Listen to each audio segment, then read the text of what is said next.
تو خوشی سے بول پڑے بنوسا، دونوں علامتیں بھی پوری ہو گئیں۔ اب فرمانے لگے حلیمہ میرا پوتا ہے مگر ہے یتیم، تو 2 سال خدمت کرے گی، ہمیں خدشہ ہے ممکن ہے تیری 2 سال کی خدمت کا معاوضہ پورا نہ دے سکے، تو لوگی؟ فرماتی ہیں میں نے کہا ہاں لوں گی، ارادہ جو کر لیا تھا کہا لوں گی۔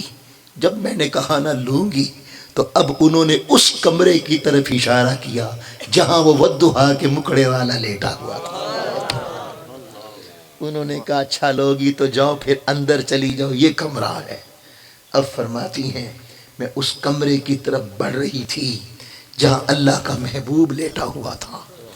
جو ہی میں اس کے کمرے پر کے پاس پہنچی تو چونکہ اس کے دروازے 2 ہوتے ہیں نا، دروازے ایسے 2 طاق ہوتے ہیں، فرماتی ہیں خدا کی قسم میں نے جہاں حضور لیٹے ہوئے تھے اس کمرے کے دونوں طاقوں دروازوں کو یوں کھولا، بس کھولنے کی دیر تھی، خدا کی قسم اندر سے کستوری و عنبر اور مشک و گلاب سے بڑھ کر کسی حسین خوشبوؤں کے ہلوں نے میرا استقبال کیا۔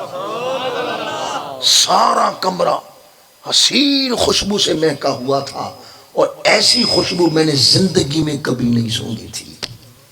یہ خوشبو کیسی تھی؟ یہ ودھا کے مکھڑے کی تھی، یا کہ ید اللہ والے ہاتھوں کی تھی، یہ اس بشری پیکر کی تھی، محمد مصطفیٰ کے پیارے جسم مبارک کی تھی۔ خیر اندر گئی، سامنے چارپائی تھی، چارپائی پہ حضرت سیدہ آمنہ لیٹی ہوئی تھی، تو جیسے ماں لیٹی ہوتی ہے اور نوزائیدہ بچہ کمبل میں لپٹا ہوا ماں کے پہلو میں لیٹا ہوتا ہے، فرماتی ہیں سیدہ آمنہ چارپائی پہ لیٹی ہوئی تھی اور حضور سبز پوشاک اوڑے اور سبز پوشاک میں مکھڑا چھپائے اپنی ماں کے پہلو میں لیٹے ہوئے تھے۔ میں آگے بڑھی، سلام دعا ہوئی، حضرت آمنہ نے بھی پوچھا تیرا نام کیا ہے؟ حلیمہ۔ آئی کہاں سے ہے؟ میں بنو سعد سے۔ حضرت آمنہ بھی فرمانے لگی کہ حلیمہ تو 2 سال میرے شہزادے کی خدمت کرے گی، ہمیں خدشہ ہے ممکن ہے تیرے 2 سال کی خدمت کا معاوضہ نہ دے سکیں کیونکہ ہے یتیم۔ مگر ساتھ ہی سیدہ آمنہ نے فرمایا حلیمہ یہ ہے یتیم مگر ہے بڑا عظیم، ہے بڑا عظیم۔ جب سے میرے شکم میں آیا ہے، جس رات سے میرے شکم میں آیا ہے، 70,000 فرشتے صبح آ کے سلام کرتے ہیں اور 70,000 فرشتے شام کو آ کے سلام کرتے ہیں۔ کبھی جنت سے نبیوں کی روحیں آتی ہیں، کبھی ابراہیم، کبھی نوح، کبھی موسیٰ، عیسیٰ، 1,24,000 پیغمبروں کی روحیں آ کے کہتی ہیں آمنہ تجھے مبارک ہو، تو تاجدار کائنات کی ماں بننے والی ہے۔ جنتی حوریں آتی ہیں، حضرت حوا، حضرت مریم، حضرت آسیہ آ کے کہتی ہیں اے آمنہ مبارک ہو تو تاجدار کائنات کی ماں بننے والی ہے۔ حلیمہ میرا بیٹا ہے تو یتیم پر ہے بڑا عظیم۔ لوگی؟ کہتی ہیں میں نے عرض کی ہاں لوں گی، بس جو ہی میں نے کہا لوں گی، ہائے ہائے ہائے حلیمہ میں تیرے مقدروں تو صدقے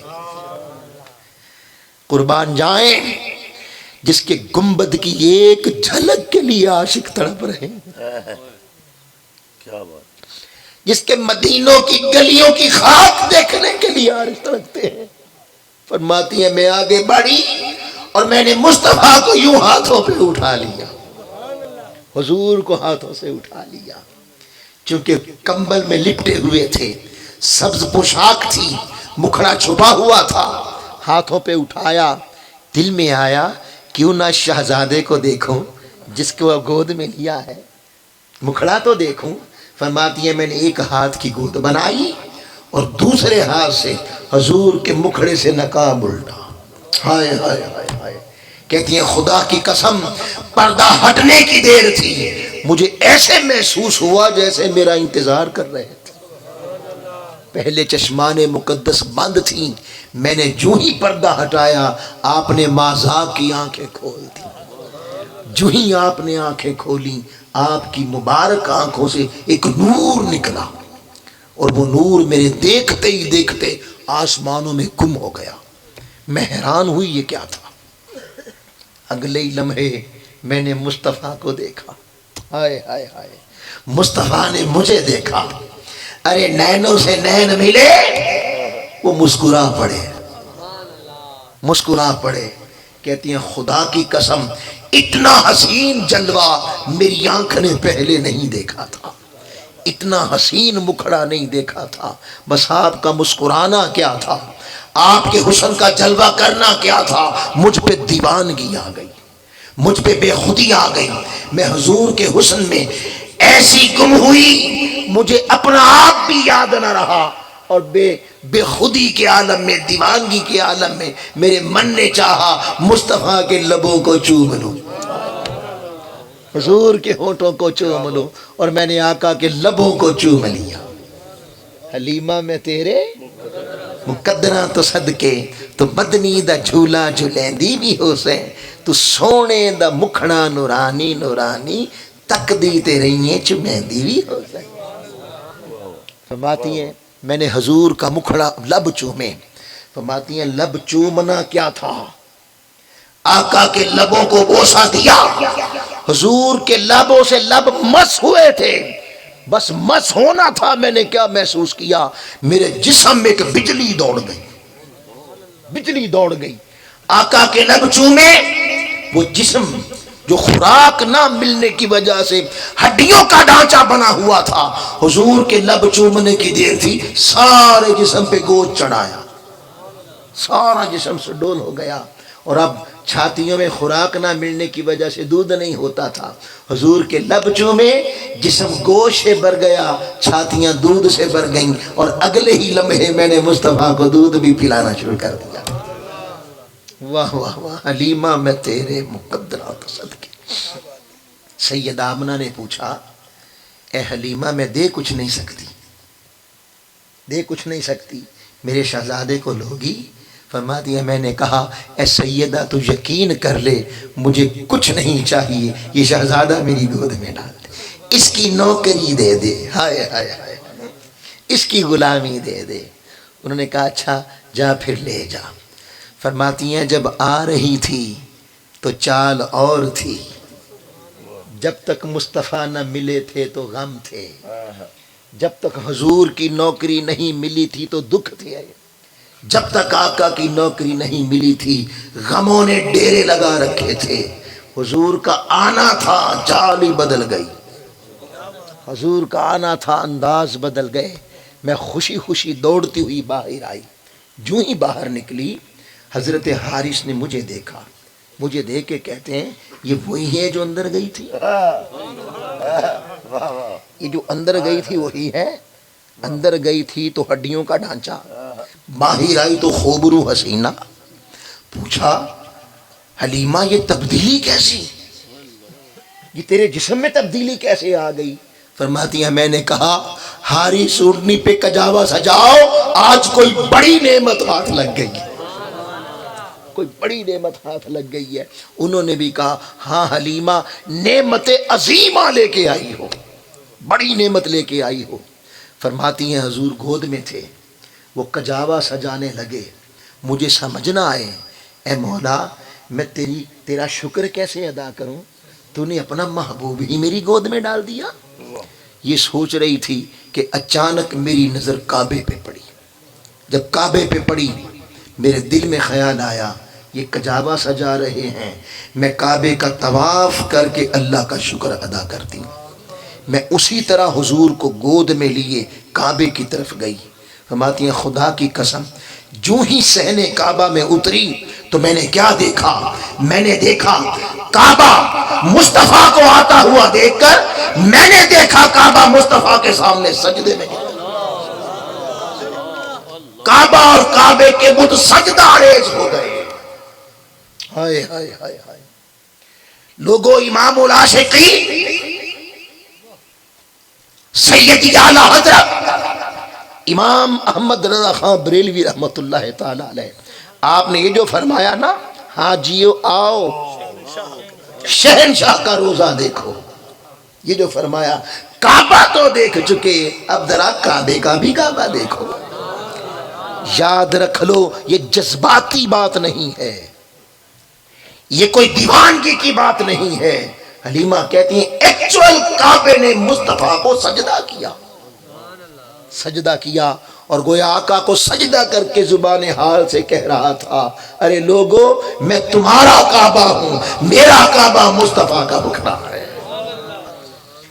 کعبہ سجدے سے اٹھا، اندازہ کریں عالم کیا ہوگا، حلیمہ کی تعجب و حیرت کا عالم کیا ہوگا.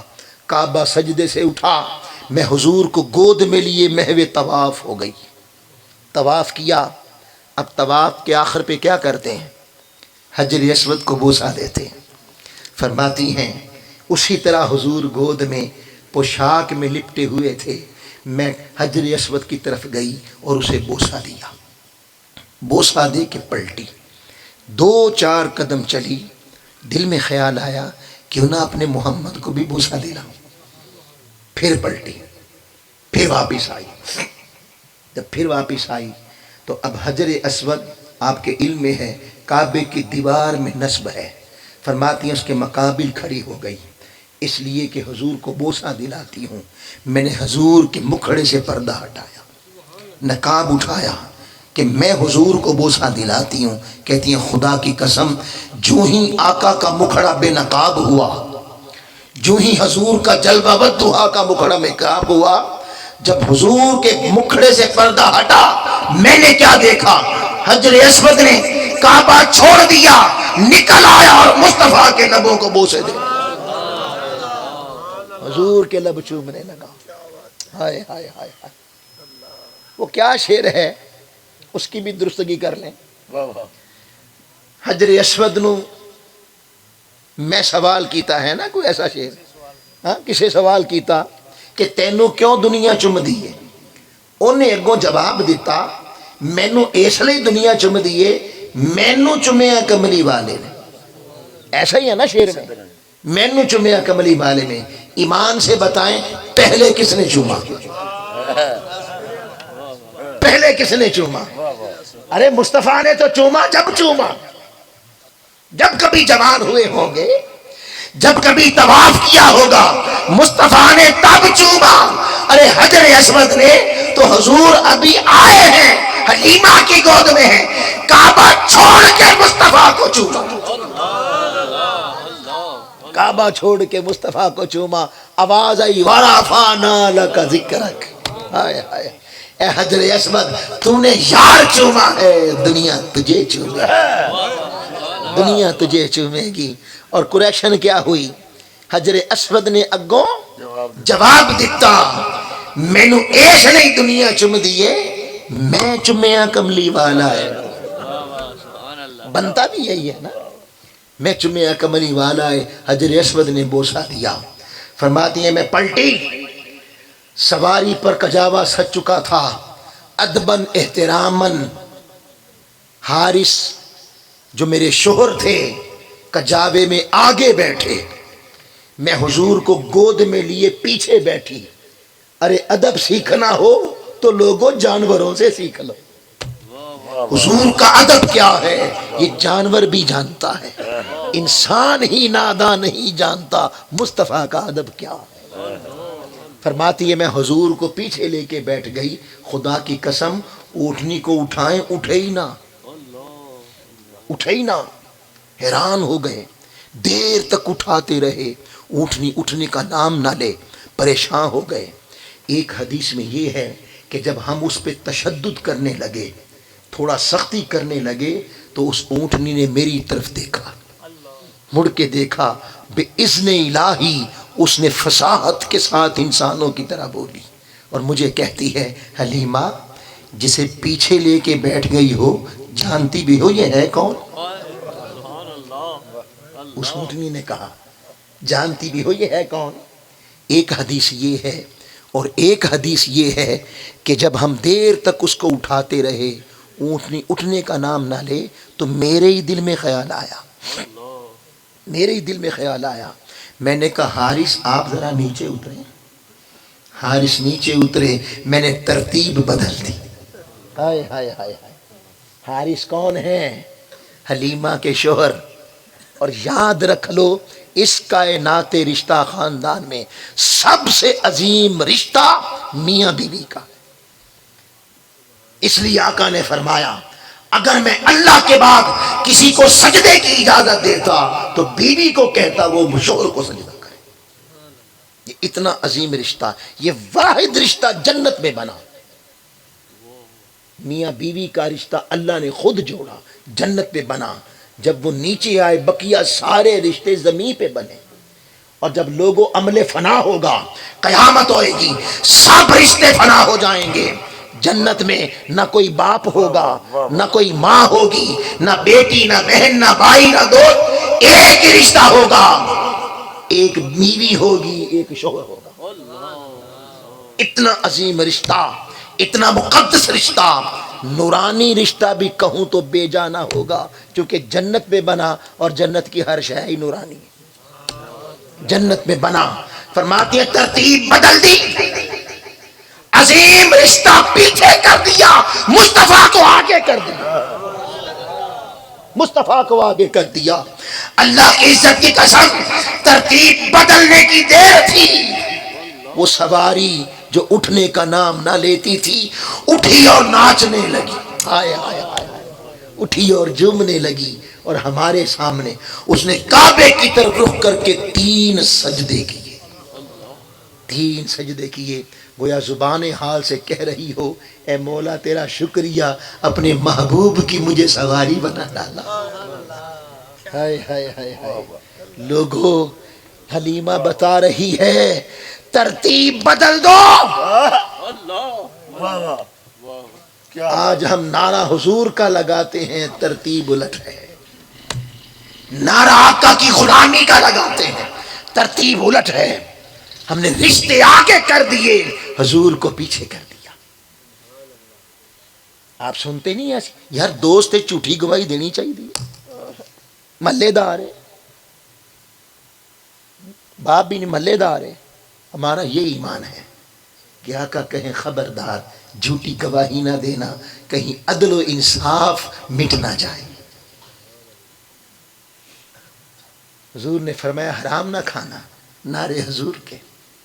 حضور نے فرمایا بے حیائی نہ کرنا، نعرے حضور کے، غلامی کے۔ آقا نے فرمایا کسی کی عزت پہ بے حیائی نہ کرو، حرام نہ کھاؤ، دھوکہ نہ دو، بے ایمانی نہ کرو، بے انصافی نہ کرو، نعرہ حضور کی غلامی کا، اور ہر معاملے میں حضور پیچھے، دنیا آگے۔ حلیمہ کہتی ہے خدا کی قسم میں نے ترتیب بدلی تو اللہ پاک نے ایسی آنکھ کھولی، ما فوق الادراک، چیزیں بھی مجھے نظر آنے لگی۔ اے مسلمان، دور حاضر کے مسلمان، ترتیب بدل دے، ترتیب بدل دے۔ اگر غلامی کا نعرہ ہے تو نعرے لگا یا نہ لگا کوئی فرق نہیں پڑے گا، ترتیب میں مصطفیٰ کو آگے کر، خدا کی قسم ساری کائنات پر اللہ پاک تجھے عزت اور غلبہ عطا کر دے گا، غلبہ عطا کر دے گا۔ ہم نے ترتیب الٹ کر لی۔ تو فرماتی ہیں جب اس پہ سوار ہوئے تو وہ تبدیلی جو حضور کے ہونٹ چومنے پر میرے جسم میں آئی تھی، خدا کی قسم اونٹنی میں بھی دیکھی۔ جو ہی آقا سوار ہوئے، حضور کا قدم رنجا فرمانا تھا، دیکھتے ہی دیکھتے وہ ہڈیوں کا ڈھانچہ جو اونٹنی تھی اس پہ گوشت چڑھ گیا، سڈول ہو گئی، چال بدل گئی، ہائے ہائے ہائے، رفتار بدل گئی۔ پہلے چل نہ سکتی تھی، آقا نے قدم رنجا فرمایا، حضور کیا ملے، خدا کی قسم اس طرح چلی کہ ہمیں محسوس ہونے لگا جیسے زمین اس کے نیچے سے خود سرک رہی ہے، ہوا کے دوش پہ چلنے لگی۔ اور فرماتی ہیں کہ چند ہی لمحے گزرے، وہ دائیاں جو وڈیروں، سرداروں، سرمایہ داروں، جگیرداروں، چودھریوں، پیسے والوں کے بچوں ڈھونڈتی پھرتی تھیں اور لے کر نکلی ہوئی تھیں، جو ان کی غلام تھیں، وہ جو کئی عرصہ پہلے مجھ سے نکلی ہوئی تھی، خدا کی قسم مصطفیٰ ملے، چند ہی لمحے گزرے، میں ان کے پاس سے یوں گزری جیسے ہوا کا جھونکا گزرتا، اور میں نے گزرتے گزرتے انہیں کہا السلام علیکم. شریعت کیا کہتی ہے بھئی؟ جب السلام علیکم کہا جائے تو کیا جواب ہے؟ وعلیکم السلام. شریعت ہی بھول گئی. میری اٹھان دیکھ کر، میری رفتار دیکھ کر انہیں کچھ یاد نہ رہا، شریعت بھی بھول گئی. مجھے کہتی ہیں حلیمہ تیری تو سواری چل نہیں سکتی تھی، کمزور تھی، مکے گئی تھی سواری بدل لی ہے؟ مکے گئی تھی کچھ سواری چینج بدل لی ہے؟ کہتی ہیں میں نے گزرتے گزرتے کہا نہیں نادانو، سواری وہی ہے، آج سوار بدلا ہوا ہے. سوار بدلا ہوا ہے جسے تم یتیم سمجھ کے چھوڑ آئی تھی. یہ اسی کی کرامات ہیں. فرماتی ہیں جب میں نے بتایا نا کہ سوار بدلا ہوا ہے تو میں نے بعضوں کے چہروں پہ حسد دیکھا اور بعضوں کے چہروں پہ حسرت دیکھی. ہمیں کیوں نہیں مل گئے؟ لوگوں خدا کی قسم دور 1400 سال پہلے کا ہو یا 1400 سال بعد کا آج کا ہو یا آج سے بھی 1400 سال پرانا ہو، یہ بات حقیقت ہے. یہ بات حقیقت ہے. جنہیں مصطفیٰ مل جاتے ہیں، جن پر آقا کا کرم ہوتا ہے، ارے جنہیں مصطفیٰ مل جائے زمانے میں ان کی اٹھان اور رفتار جدا ہوتی ہے. وہ زمانے میں اپنی شان رکھتے ہیں، وہ زمانے میں اپنی رفتار رکھتے ہیں. پھر اس کی اٹھان کو دیکھ کر، پھر اس کی رفتار کو دیکھ کر اہل زمانہ کچھ حسد کرتے ہیں تو کچھ حسرت کرتے ہیں. ہمیں کیوں نہیں مل گئے؟ ہائے ہائے ہائے. آج تحریک منہاج القرآن، قائد تحریک منہاج القرآن ڈاکٹر محمد طاہر القادری، 45 سال کی عمر ہے اس کی تحریک کی.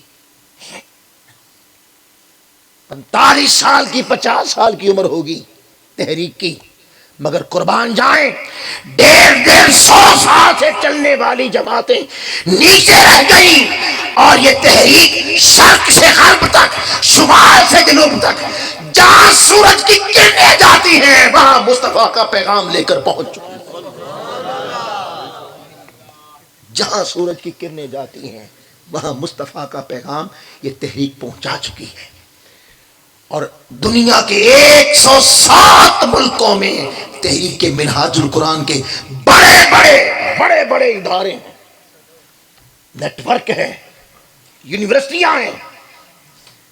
اور عالم مغرب میں چلے جاؤ، اس وقت پوری دنیا میں یہ تاثر بن چکا ہے کہ محمد مصطفیٰ کا دین پڑھنا ہو تو منہاج القرآن کو پڑھو.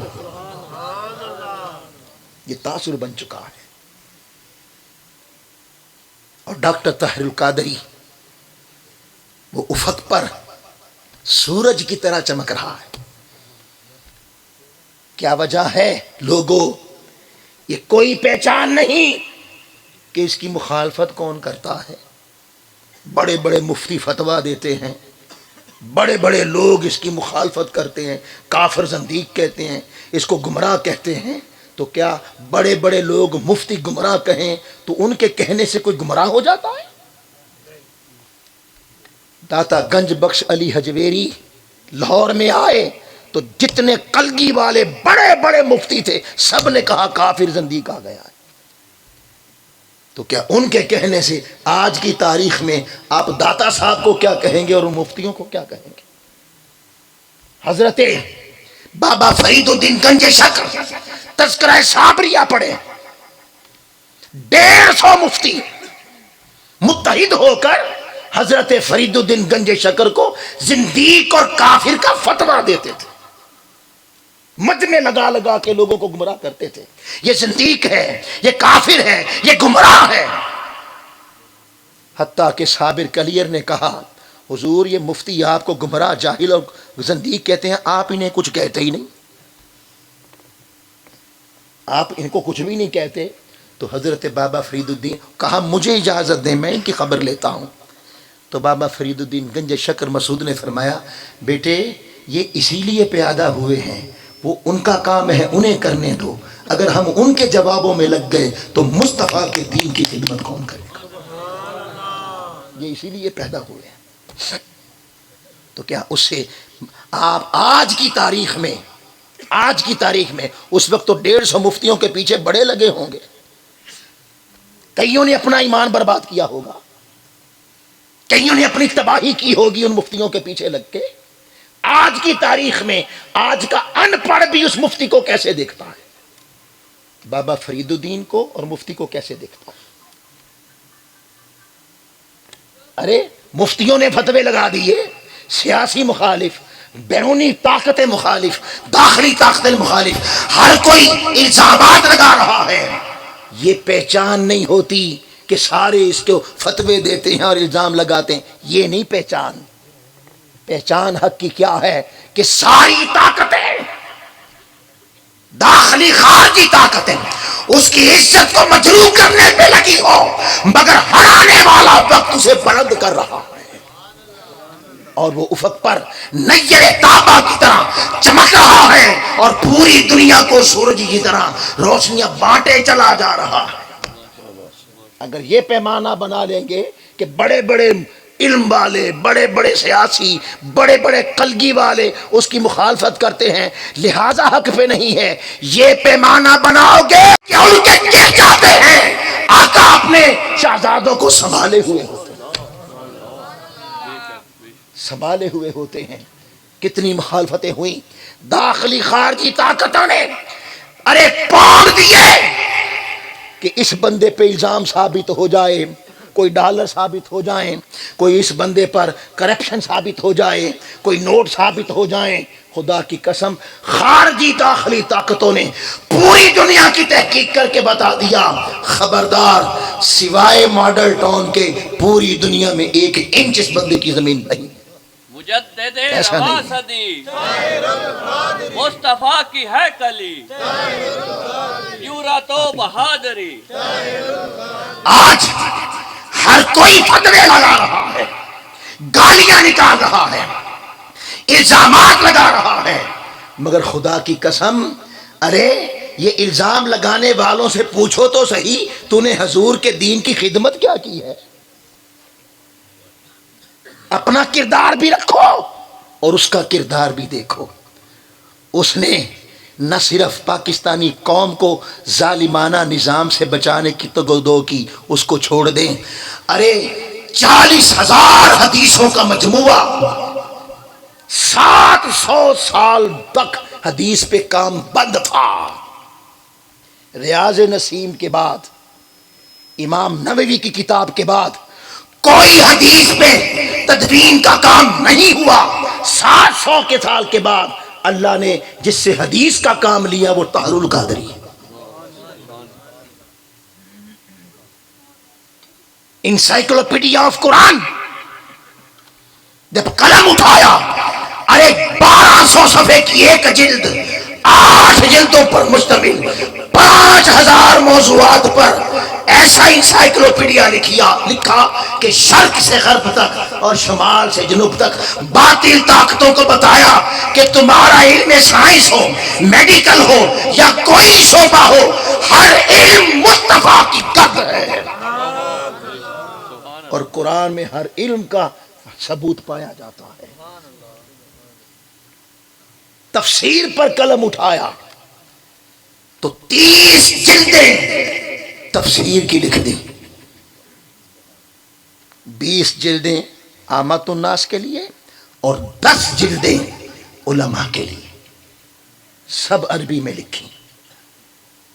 پھر طاہر القادری نے قلم اٹھایا تو خدا کی قسم اتنا بڑا کام، 1400 سال تک گرد تھی، کیا اہل سنت کیا اہل تشیع، 1400 سال تک گرد تھی حضرت مولا علی کے علم پر، اور 1400 سال سے امت اس عقیدے پہ تھی کہ سب سے بڑے حدیث کی روایت کرنے والے ابو ہریرہ ہیں، اور حضرت مولا علی صرف 1000 حدیثیں بیان کی آپ نے، میرے شیخ فرماتے ہیں جب میں نے یہ حدیث پڑھی انا مدینۃ العلم و علی بابھا، میں علم کا شہر ہوں، دروازہ علی ہے، تو علم تو نام ہی حضور کی حدیث کا ہے، علم تو نام ہی علم مصطفیٰ کا ہے، تو مجھے فکر ہوئی یہ کیسے ممکن ہے کہ جو علم نبوت کے شہر کا دروازہ ہو وہ حدیث میں کم ہو۔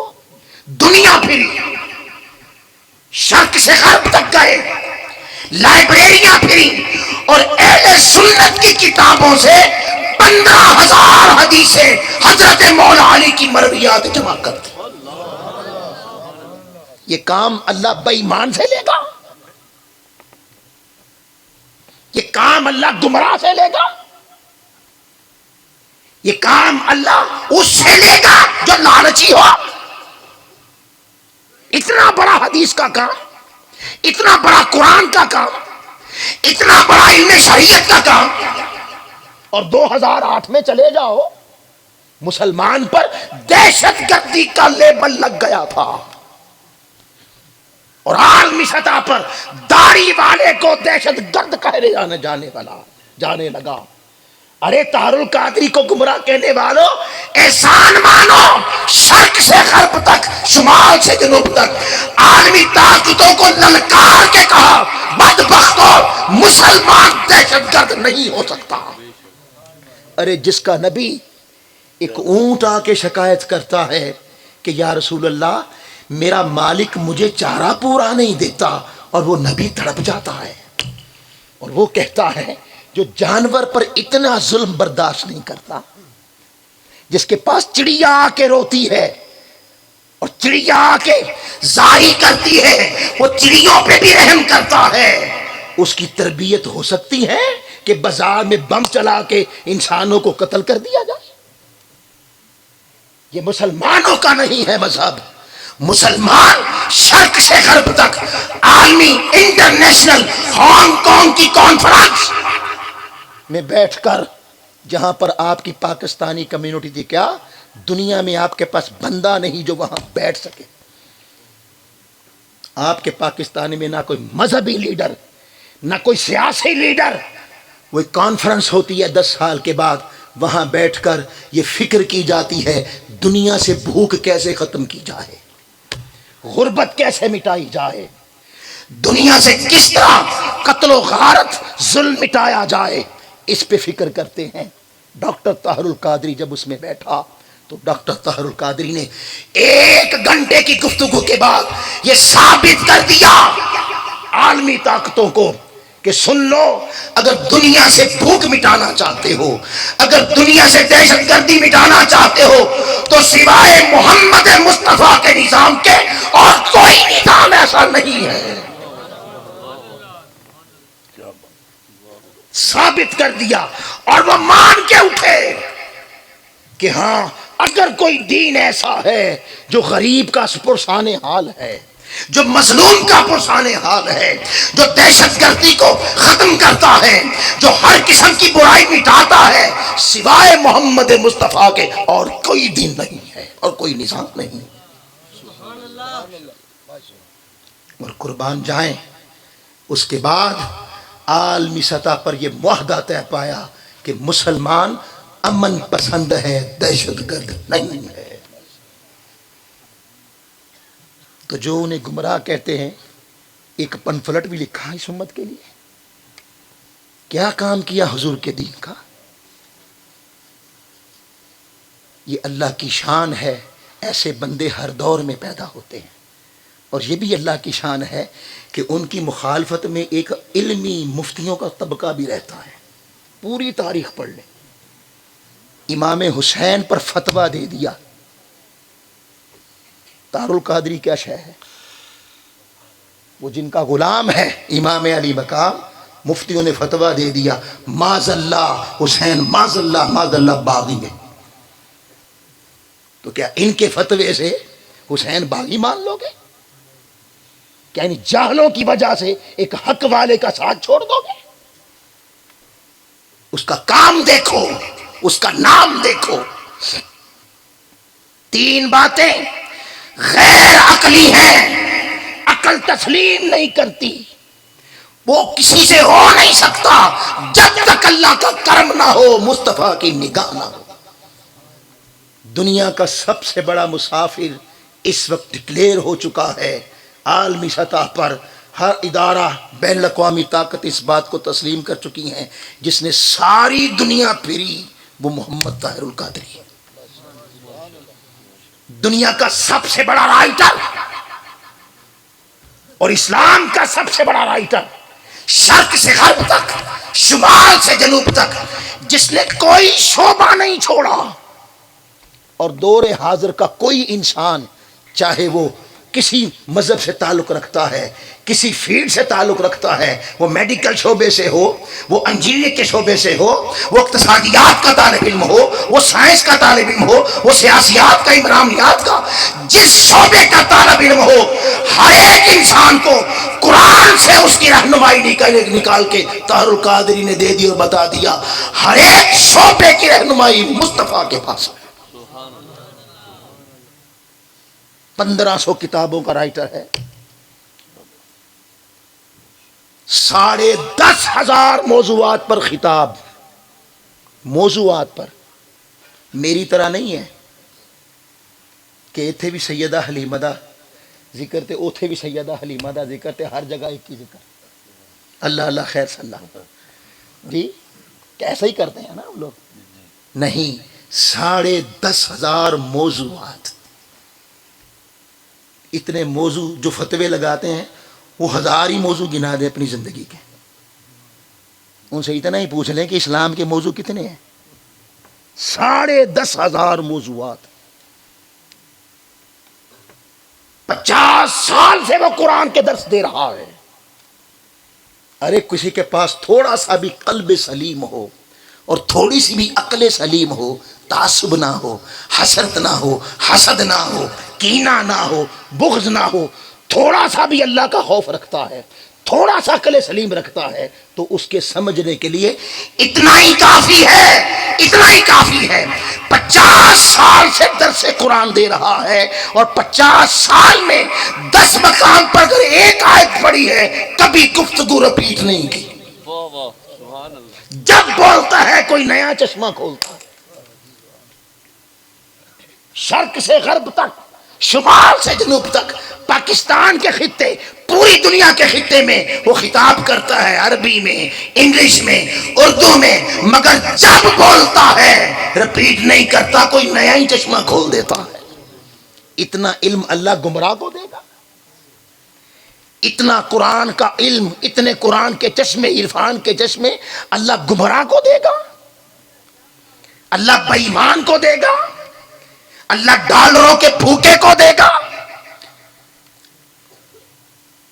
آؤ لوگو، خدا کے لیے حضور کے نظام سے وفا کر لو، اور پوری دنیا سے شرق سے غرب تک، شمال سے جنوب تک، نہ کوئی ادارہ، نہ کوئی ایجنسی، نہ کوئی ملک کی ریاست، نہ کوئی فرد یہ کلیم نہیں کر سکتا کہ کبھی اس نے خطاب پر پیسے مانگے، اور پیسے مانگنا تو درکنار، کسی نے ہدیہ کی صورت میں دینا چاہے، جی تحفہ ہے ہم قبول کرتے ہیں، تحفے ہدیے، مگر کوئی یہ بھی نہیں ثابت کر سکتا کہ میں نے اس کو تحفہ دیا تھا، اتنا بڑا پیسہ اس نے قبول کر لیا تھا۔ یہ میں نہیں کہہ رہا، یہ عالمی ایجنسیاں کہتی ہیں اور ثابت کر چکی ہیں۔ ایسے سچے انسان، وجہ کیا ہے؟ مصطفیٰ کا کرم ہے، حضور کا کرم ہے۔ اور یہ کیسے کرم ہے؟ حضرت ڈاکٹر فرید الدین جو آپ کے والد گرامی تھے، وہ بہت بڑے اللہ کے ولی اور عالم دین تھے، وہ بیان کرتے ہیں کہ مجھے فکر تھی اس امت کی۔ انہوں نے قائد اعظم کے ساتھ کام کیا، انہوں نے ڈاکٹر علامہ اقبال کے ساتھ کام کیا، تحریک پاکستان کے بڑے سرگرم رکن تھے ڈاکٹر طاہر القادری کے والد۔ وہ فرماتے ہیں کہ امت کی زبوں حالی دیکھ کر میں رویا کرتا تھا اللہ کی بارگاہ میں کہ مولا اس امت کو عروج دے دے، اس امت کو اتفاق دے دے، اس امت کے ٹکڑے ہو گئے ہیں انہیں آپس میں ملا دے، یہ حضور سے دور ہو گئے ہیں انہیں حضور کے قریب کر دے۔ وہ فرماتے ہیں پچھلے پیر میں کعبے کا غلاف تھام کے رو رہا تھا کہ مولا کرم کر. اسی دورانیے میں نیند آئی اور خواب میں مصطفیٰ آ گئے اور آقا نے فرمایا فرید الدین ہم تجھے بیٹا دیں گے, بیٹے کا نام بھی طاہر ہوگا, اس بیٹے کا نام بھی طاہر رکھنا, اور وہ ہمارے عشق کا متحمل ہوگا اور وہ ہمارے دین کے لیے دین کا پاسبان بنے گا. یہ ڈاکٹر فرید الدین فرماتے ہیں. تو کیوں نہ عروج ملے.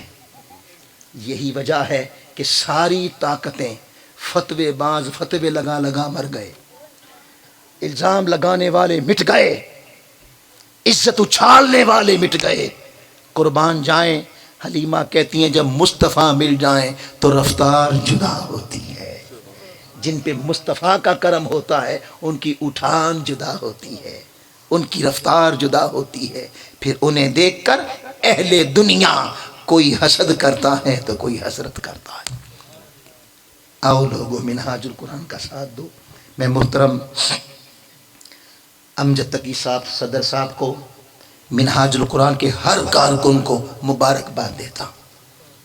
آپ کو اللہ پاک استقامت دے. آپ سارے علاقے کے ان سارے لوگوں کو, علماء کرام کو اور آپ کے سارے علاقے والوں کو 100 بار مبارکباد دیتا ہوں.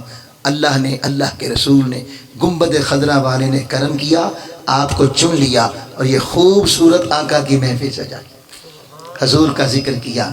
اللہ پاک اسے اپنی بارگاہ میں قبول فرمائے, ہمیں اسی پر زندگی دے, اسی پہ اللہ پاک موت عطا فرمائے. ماشاء اللہ محترم علامہ